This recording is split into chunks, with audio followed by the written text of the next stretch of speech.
Bonjour, aujourd'hui, le château de ma mère de Marcel Pagnol. Ça m'a été demandé et c'est vrai que je me suis un petit peu replongé dedans. Ça date de la, je sais pas, sixième, cinquième, quatrième. À l'époque, j'avais pas bien compris et en fait, c'est fantastique. Donc c'est le deuxième tome, parce que j'avais eu du mal à lire La gloire de mon père. C'est le deuxième tome donc d'une trilogie autobiographique de Marcel Pagnol. Dans le récit publié en 1957, Pagnol poursuit son évocation poétique de son enfance en Provence, particulièrement ses vacances dans les collines près de Marseille. Ce livre est marqué par l'amour filial et l'admiration pour sa mère, ainsi que par la simplicité et la beauté des souvenirs d'enfance. Il aborde aussi la transition vers l'âge adulte, les joies, mais aussi les peines de grandir.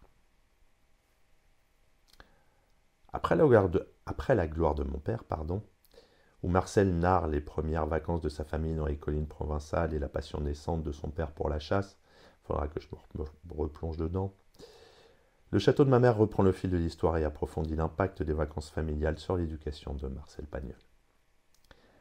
Cette fois, l'accent est mis sur la relation particulière entre Marcel et sa mère, Augustine, une femme douce et aimante, mais également sur les aventures dans les collines. Le château, du titre, fait référence à la grandeur que représente la maison de vacances aux yeux du jeune Marcel. Les vacances dans les collines deviennent un événement central dans la vie familiale, remplissant les journées de Marcel de découvertes, d'exploration et de leçons de vie.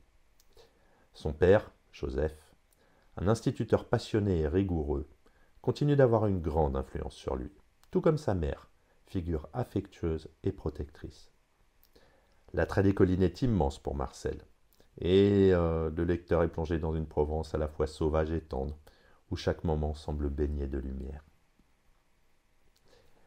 Le cœur de Le château de ma mère repose sur la nostalgie de l'enfance. Marcel, tout en nous parlant de moments de bonheur pur comme les pique-niques en famille ou les longues promenades dans les collines, parvient à capter la simplicité des plaisirs d'autrefois.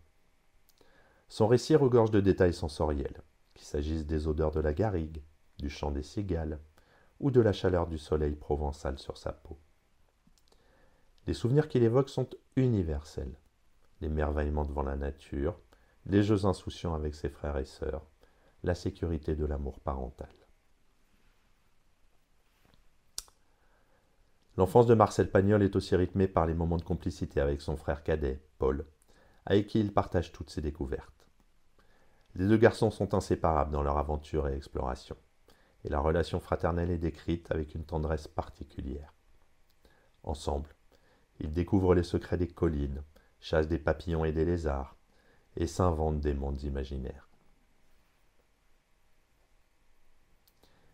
Augustine, la mère de Marcel, joue un rôle central dans le livre.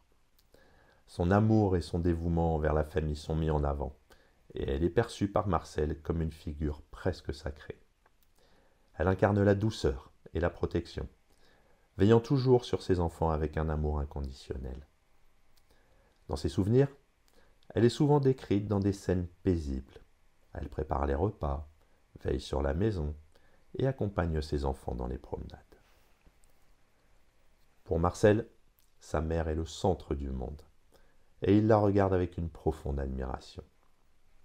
Il décrit avec émotion ses gestes simples, lorsqu'elle coud ou prépare le dîner, transformant ces moments du quotidien en instants précieux.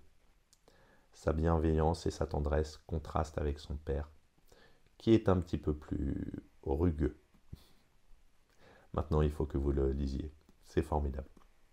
À bientôt.